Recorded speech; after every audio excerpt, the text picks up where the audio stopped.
Chapter 10. Further Use of the Will. You cannot retain a true and clear vision of wealth if you are constantly turning your attention to opposing pictures, whether they be external or imaginary. Do not tell of your past troubles of a financial nature, if you have had them. Do not think of them at all. Do not tell of the poverty of your parents, or the hardships of your early life. To do any of these things is to mentally class yourself with the poor for the time being, and it will certainly check the movement of things in your direction. Let the dead bury their dead, as Jesus said. Put poverty and all things that pertain to poverty completely behind you. You have accepted a certain theory of the universe as being correct, and are resting all your hopes of happiness on its being correct. And what can you gain by giving heed to conflicting theories? Do not read religious books which tell you that the world is soon coming to an end, and do not read the writing of muckrakers and pessimistic philosophers who tell you that it is going to the devil. The world is not going to the devil. It is going to God. It is wonderful becoming. True, there may be a good many things in existing conditions which are disagreeable, but what is the use of studying them when they are certainly passing away, and when the study of them only tends to check their passing and keep them with us? Why give time and attention to things which are being removed by evolutionary growth, when you can hasten their removal only by promoting the evolutionary growth as far as your part of it goes?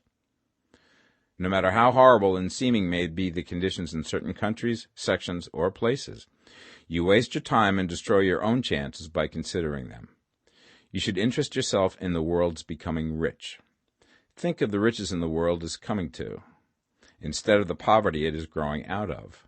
And bear in mind that the only way in which you can assist the world in growing rich is by growing rich yourself through creative method, not the competitive one. Give your attention wholly to riches. Ignore poverty. Whenever you think or speak of those who are poor, think and speak of them as those who are becoming rich, as those who are to be congratulated rather than pitied. Then they and others will catch the inspiration and begin to search for the way out. Because I say that you are to give your whole time and mind and thought to riches, it does not follow that you are to be sordid or mean. To become really rich is the noblest aim you can have in life, for it includes everything else. On the competitive plane, the struggle to get rich is a godless scramble for power over other men. But when we come into the creative mind, all this is changed.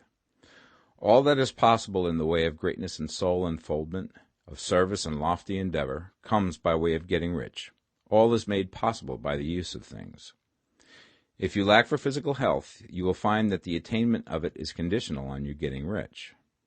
Only those who are emancipated from financial worry, and who have the means to live a carefree existence and follow hygienic practices, can have and retain health.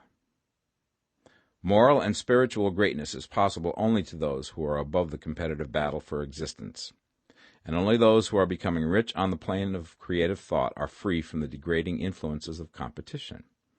If your heart is set on domestic happiness, remember that love flourishes best when there is refinement, a high level of thought, and freedom from corrupting influences. And these are to be found only where riches are attained by the exercise of creative thought, without strife or rivalry. You can aim at nothing so great or noble, I repeat, as to become rich. And you must fix your attention upon your mental picture of riches, to the exclusion of all that may tend to dim or obscure the vision.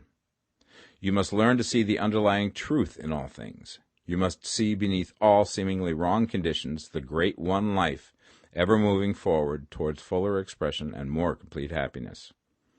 It is the truth that there is no such thing as poverty, that there is only wealth. Some people remain in poverty because they are ignorant of the fact that there is wealth for them, and these can best be taught by showing them the way to affluence in your own person and practice. Others are poor because, while they feel that there is a way out, they are too intellectually indolent to put forth the mental effort necessary to find that way and by travel it. Others still are poor because, while they have some notion of science, they have become so swamped and lost in the maze of metaphysical and occult theories that they do not know which road to take. They try a mixture of many systems and fail in all. For these, again, the very best thing to do is to show the right way in your own person and practice.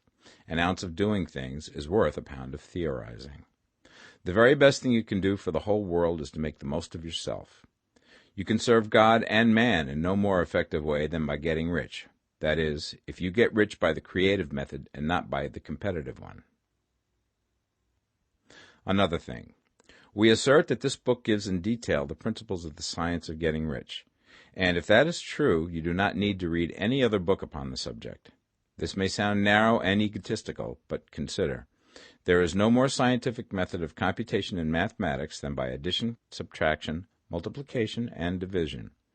No other method is possible. There can be but one shortest distance between 2 points. There is only one way to think scientifically, and that is to think in the way that leads by the most direct and simple route to the goal. No man has yet formulated a briefer or less complex system than the one set forth herein. It has been stripped of all non-essentials. When you commence on this, lay all others aside. Put them out of your mind altogether. Read this book every day. Keep it with you. Commit it to memory, and do not think about other systems and theories. If you do, you will begin to have doubts, and to be uncertain and wavering in your thought, and then you will begin to make failures. After you have made good and become rich, you may study other systems as much as you please. But until you are quite sure that you have gained what you want, do not read anything on this line but this book, unless it be the authors mentioned in the preface. And read only the most optimistic comments on the world's news, those in harmony with your picture. Also, postpone your investigations into the occult. Do not dabble in theosophy, spiritualism, or kindred studies. It is very likely that the dead still live and are near, but if they are, let them alone. Mind your own business. Wherever the spirits of the dead may be, they have their own work to do and their own problems to solve, and we have no right to interfere with them. We cannot help them, and it is very doubtful whether they can help us, or whether we have any right to trespass upon their time if they can. Let the dead and the hereafter alone, and solve your own problem. Get rich. If you begin to mix with the occult, you will start mental cross-currents which will surely bring your hopes to shipwreck. Now, this and the preceding chapters have brought us to the following statement of basic facts. There is a thinking stuff from which all things are made, and which, in its original state, permeates, penetrates, and fills the interspaces of the universe. A thought in this substance produces the thing that is imaged by the thought. Man can form things in his thought, and, by impressing his thought upon formless substance, can cause the thing he thinks about to be created.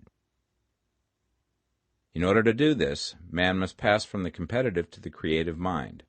He must form a clear mental picture of the things he wants, and hold this picture in his thoughts with the fixed purpose to get what he wants, and the unwavering faith that he does get what he wants, closing his mind against all that may tend to shake his purpose, dim his vision, or quench his faith. And in addition to all this, we shall now see that he must live and act in a certain way.